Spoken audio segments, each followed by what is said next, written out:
महेंद्र प्रजापति। मैं बुंदेलखंड में कृषि सलाहकार के रूप में विगत 5 साल से काम कर रहा हूँ। बुंदेलखंड में विशेष समस्या पानी की कई सालों से रही है। आए दिन भी समस्या बढ़ती जा रही है। बुंदेलखंड के 13 ज़िलों में लगभग सभी जगह पानी की समस्या है, जिसके कारण आए दिन के यहाँ के जो भी खेती से रिलेटेड हमारे किसान हैं, वो खेती को मजबूरी में छोड़ते हुए कहीं ना कहीं बाहर पलायन करने के लिए मजबूर हो रहे हैं। मेरा नाम सुरेश कुमार वैद। मेरा नाम राजेंद्र कुमार कुशवाहा है। मेरा नाम लीला देवी प्रजापति है। मेरा नाम अरविंद कुमार यादव। हमारा नाम है भुवन देवी। चूँकि मैं खुद एक फार्मर हूँ और मेरे पिताजी दादा लोग भी खेती करते रहे हैं, पहले से आज की कंडीशन में ऐसा है कि दिन प्रतिदिन हम लोगों की खेती की जो उपज होती है वो कम होती गई है, जिसके कारण मेरे परिवार की और मेरी आर्थिक स्थिति खराब होती गई। परंपरागत खेती में बारिश का बहुत बड़ी समस्या बनती है, क्योंकि जिस समय अपन बोनी करते हैं उस समय पे पानी नहीं गिरता है। पानी ना गिरने से कई बार ऐसा होता है कि पौधा जर्मिनेट ही नहीं होता है। जब जर्मिनेशन नहीं आता तो कई बार किसान को दोबारा बोनी करनी पड़ती है। शुरू में तो एक समस्या आती है, जब अपना हार्वेस्ट का समय आता है तब भी पानी अपने हिसाब से या फसल के हिसाब से नहीं गिरता है। तो उसमें मेजर प्रॉब्लम क्या आती है, जब अपन हार्वेस्ट करने जा रहे हैं तभी बारिश हो जाती है, तो इस फसल को बहुत नुकसान होता है, क्योंकि इसको अपन रोक नहीं सकते। ये बहुत बड़ी समस्या होती है परंपरागत खेती में। जिस समस्याओं के साथ साथ एक तो खर्चा ज़्यादा हो रहा, प्रॉफिट कुछ होता नहीं है, और जिस वजह से हम लोगों को आज आधुनिक खेती की ओर बढ़ना पड़ रहा है। मुझे आधुनिक खेती में नेट के जरिए, इंटरनेट के जरिए नेट FM कंपनी के बारे में पता चला, जो कि एक इजराइल की कंपनी है। और नेट FM कंपनी मुझे इसलिए अच्छी लगी क्योंकि नेट FM में जो ड्रिपर होता है, ड्रिप में तो जो पहला ड्रिपर है और लास्ट का ड्रिपर, इन दोनों के जो पानी का डिस्चार्ज है वो बराबर समानता रहता है। मेरे कहने का मतलब ये है कि 1 एकड़ पे अगर 8 से 10 हज़ार प्लांट आते हैं अपने, तो 10,000 के 10,000 पौधों के पास बराबर पानी जाता है और बराबर खाद जाता है, जिससे हमारे 10,000 पौधे लगातार हमें फल देते हैं। कहीं भी ऐसा नहीं है कि कुछ पौधे फल दे रहे हैं, कुछ नहीं दे रहे हैं, तो उसमें हमें ज़्यादा से ज़्यादा प्रॉफिट होता है, ज़्यादा से ज़्यादा उत्पादन मिलता है। जी नेट FM में मुझे बहुत अच्छा लगा। आज का जो ये सर्वे है इंडो इजराइल MOU जो साइन होना है उसको लेके, आई थिंक अगर ये चीज़ होती है तो इससे किसानों को काफ़ी ज़्यादा हेल्प होगा। लो वाटर फार्मिंग लोग ऑप्ट करेंगे, जो बहुत ज़्यादा ज़रूरी है बुंदेलखंड जैसे क्षेत्रों के लिए। और जो हमारे चेक डैम्स वगैरह हैं उसमें भी आई थिंक ये लोग हेल्प करेंगे। सेकंड, जो पुराने तालाब हैं, पुराने कुएं सूखे हुए पड़े हुए हैं, एंशियंट चंदेलकालीन जो यहाँ पे कुएं हैं, तालाब्स हैं, उनका भी आई गेस रिवाइवल में काफ़ी हेल्प होगी।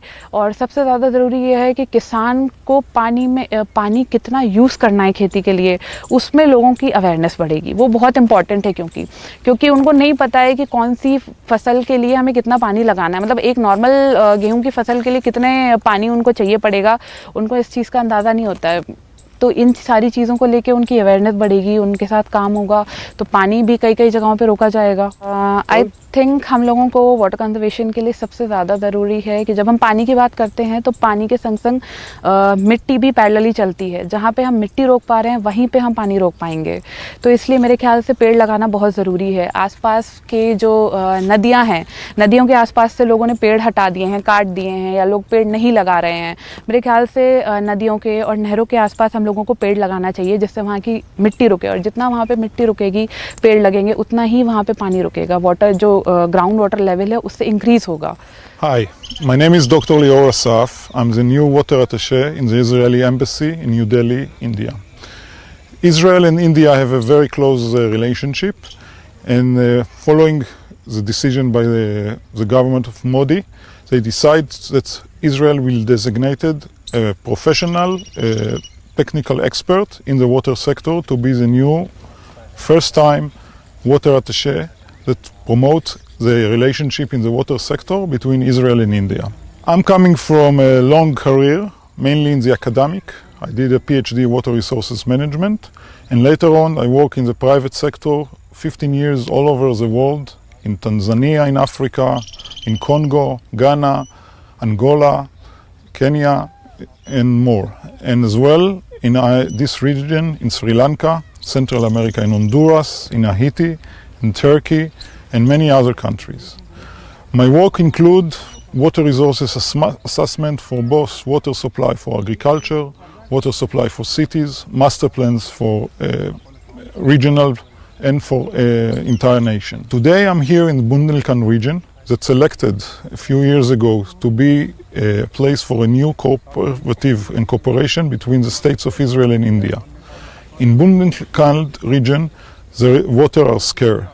Following a climate change, there is a very low precipitation. In the last year, water availability reduced by more than 50%. Today we start the first step of the project by visiting in Ganga Valley and meeting with the stakeholder from the local community, the farmers, and the local technical people in the administrative level in the region that deal with water and agriculture and irrigation in the area. We are understanding that the solution cannot be copy-paste from Israel, but some of the model can modified and can be tailor-made to the condition here in the Ganga Valley. We think there is a way forward using efficient drip irrigation system, efficient crop and rotation, allowing the farmer to have a larger income throughout the years, and using advanced water management solution both on groundwater as well as surface water, and combine the engineering knowledge with the agronomical knowledge, and to build a resilient system that can supply water through year around and allowing 3 crop rotation instead of 2 rotations these days. This result with greater income to the local farmer, with greater resilience for the system to supply water even in drought years when there are less water from natural resources, and overall to achieve a goal of sustainable income and sustainable agriculture here in Bundelkhand region that considered to be one of the affected and the less provided region in India. मेरा नाम शोभित कुमार है। मैं नेटाफेम irrigation को present करता हूँ। यहाँ पे Bundelkhand area में जो फ्लड इरिगेशन के द्वारा ये पारंपरिक खेती करते थे, ठीक है, फिर यहाँ पे आके जो हम लोग ड्रिप इरिगेशन का यहाँ पे प्रचलित किया और स्थापना कराई, ठीक है। ये हमारा जो ड्रिप इरिगेशन है उसका ये हेड यूनिट पार्ट है। ये हाइड्रोसाइक्लोन फिल्टर है जो हमारे पंप के द्वारा जो सैंड आती है उसको यहीं पे रिमूव कर देता है। और फिर उसके बाद जो भी बालू हमारी छोटी पार्टिकल जो भी आगे बढ़ जाती है तो हमारा ये जो स्क्रीन फिल्टर है वो इसको रिमूव करता है। फिर हमारा पानी इस पीवीसी पाइप के थ्रू हमारा फील्ड में पहुंचता है। ये हेड यूनिट का एक इम्पॉर्टेंट पार्ट है जो फर्टिलाइज़र टैंक बोलते हैं इसको, ठीक है। इससे ये क्या है, फर्टिलाइज़र हम वाटर सोल्यूबल इसमें यूज़ करते हैं और फील्ड में हम सप्लाई करते हैं। जैसा क्या था, फार्मर लोग पहले छिड़काव विधि के द्वारा फर्टिलाइज़र या छिड़काव विधि के द्वारा करते थे, तो उसमें समस्या उनको आती थी, सोर्सेज ज़्यादा लगते थे, लेबर लगते थे। अब इस फर्टिलाइज़र टैंक के द्वारा हम यहीं से काम कर सकते हैं। So I'm Randhir Chauhan. I'm the managing director for Netafim Irrigation India, which is a wholly owned subsidiary of Netafim Limited, Israel. To start with, I have visited Israel close to 100 times, and those who are learned and read around, they always have an impression that there is a water scarcity in Israel. And the moment you land in Israel, actually you see the landscape around you, you go to the hotel and then you meet people and go to their houses and you see common places. I mean, you won't realize that there is an issue of water scarcity in Israel. Now, one wonders that if about 60% of that country is like a desert and the water or the rainfall is so less, why don't you feel it, right? So there must be something right which Israel probably is doing in the area of water management. And with my exposure, I learned it is because of following things. The first is they have the right policies.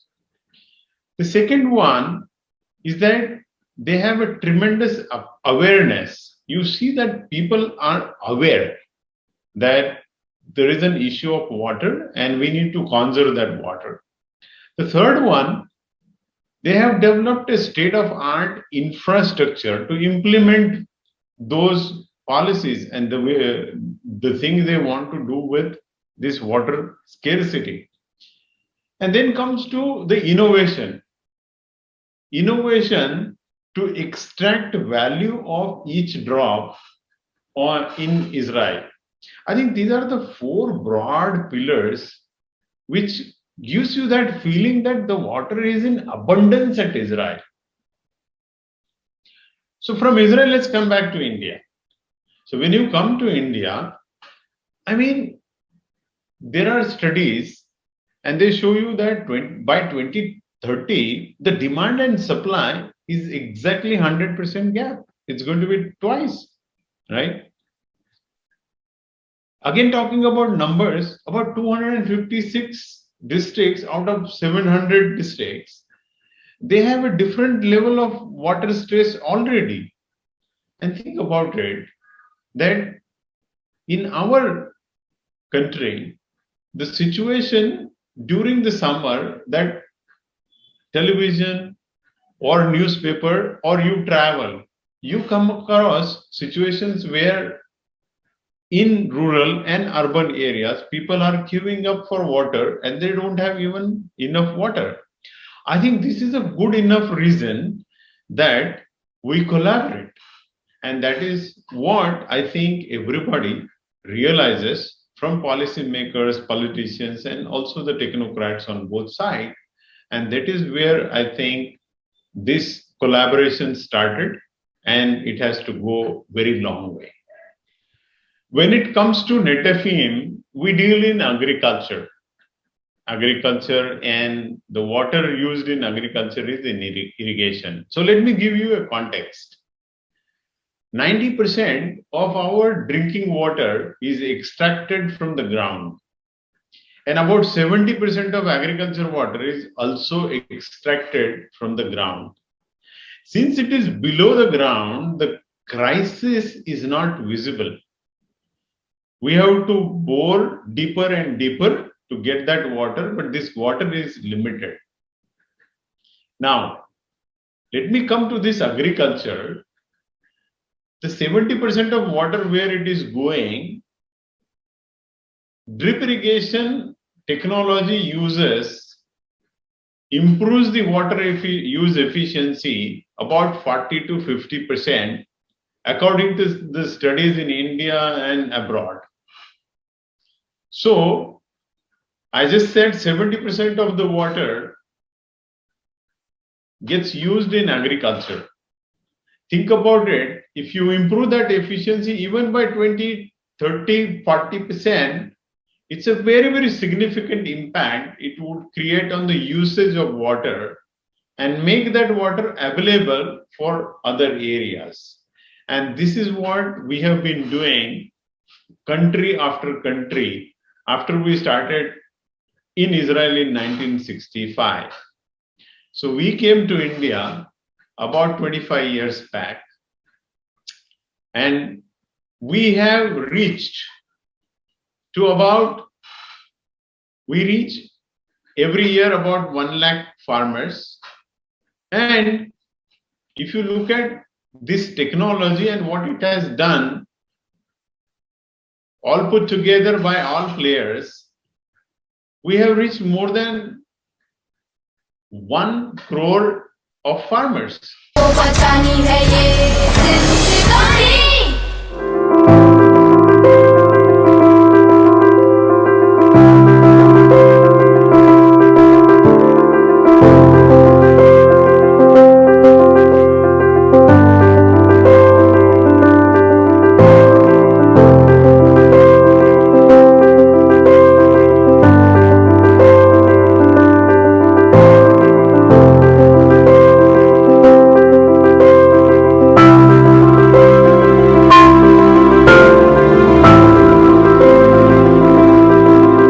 इसके पहले मैं जो है चना, गेहूं, मटर, सरसों की खेती करता था। उसमें मेरे लिए कोई ज़्यादा प्रॉफिट नहीं होने की वजह से श्री महेंद्र जो कृषि वैज्ञानिक हैं, उनके द्वारा हमारे लिए जो है बताया गया कि आप जो है ये खेती छोड़ के सब्जी की खेती कीजिए, उसमें ज़्यादा प्रॉफिट होगा। तो पिछली वर्ष उन्होंने जो है हमारे यहाँ तिवारी जी का नंबर दिया, तिवारी जी के द्वारा नेटाफेम ड्रिप लगाया गया। तो हमने मिर्च है, टमाटर है, बैगन है और शिमला मिर्च है, इसकी जो है सब्जियां तैयार की। इसमें हमको बहुत ज़्यादा जो है प्रॉफिट हुई। इसलिए इस वर्ष भी मैंने जो है दूसरा नेटाफेम का ड्रिप लगवाया और आगे चल के पिछली वर्ष 4 एकड़ में किया था, इस वर्ष 9 एकड़ में कर रहा हूँ। अच्छी जो है उम्मीद भी है कि आगे चल के हमारी खेती अच्छी होगी, हम सफल किसान बनेंगे। तो पहले की मैं जानता हूँ कि मेरे देखते देखते ही पहले मैं पारंपरिक खेती करता था, जो कि क्यारियों में लगाते थे खेतों में नॉर्मली तरीके से, और उनमें भी बहुत ज़्यादा मेहनत होती थी, कुछ भी करना पड़ा, पानी भी ज़्यादा लगता था। लेकिन पर कि मतलब अगली साल से मैंने जो ड्रिप की पद्धति अपनाई है उसमें मुझे बहुत सारा प्रॉफिट हुआ। सबसे पहले तो मैं बताना चाहता हूँ पानी की बचत ज़्यादा है उसमें, पानी की बचत और मेहनत भी कम है और लंबे समय तक इसकी खेती चलती है। पहले की खेती में 1-2 महीना काम मिला तो 120 रुपया मिलते। जब से कछुआरे लग गया, जब से 10 महीना काम मिलते हैं 200 रुपया हो गए। पहले बोते गेहूँ, मटर, चने, अब कछुआरों लगन लगू, नई फसल बबन लगी।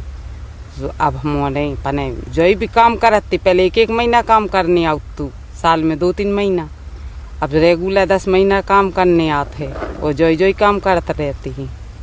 बस पने फसल में हिल्ली से लगे ही, पहले मिलाती 100 रुपया, 150 रुपया, मिलने लगी 200-250 रुपया। जैसा काम है जैसे दाम है यहाँ। Hello, I am VK Upadhyay, Director Ground Water Department, Uttar Pradesh. I am just going to tell you about the Indo-Israel project, which is going to be happen with government of Israel as well as government of Uttar Pradesh. तो अभी क्या है कि अभी ये Israel वाले लोग आए हुए हैं। हम लोगों ने ये बुंदेलखंड में जो समस्या थी, जैसे कि यहाँ पानी की समस्या है, यहाँ हार्ड रॉक एरिया है, यहाँ पानी की रिटेंशन कैपेसिटी बहुत ही कम होती है। तो इस वजह से क्या होता है कि पानी जब हम निकालना शुरू करते हैं मानसून के बाद, तो बहुत जल्दी कुएं, ट्यूबवेल सब सूख जाते हैं और खेती के लिए पानी उपलब्ध नहीं होता। इसलिए हम लोगों ने सोचा, यूपी गवर्नमेंट ने ऑफ कोर्स इजराइल के साथ, कि इजराइल चूँकि बहुत ही एडवांस है इस संबंध में, वाटर ट्रीटमेंट के लिए, अपने पानी के लिए विश्व में जाना जाता है, तो यूपी गवर्नमेंट ने इजराइल गवर्नमेंट के साथ सोचा कि एक हम लोगों ने इनके साथ 20 अगस्त 2019 को हम लोगों ने इनके साथ एक MOU साइन किया है कि ये अपनी टेक्नोलॉजी लेके आएंगे और हमारे इस एरिया को बताएंगे कि हम क्या ऐसी टेक्निक यूज़ करें जो कि हमारे लिए पानी पूरे साल तक उपलब्ध हो।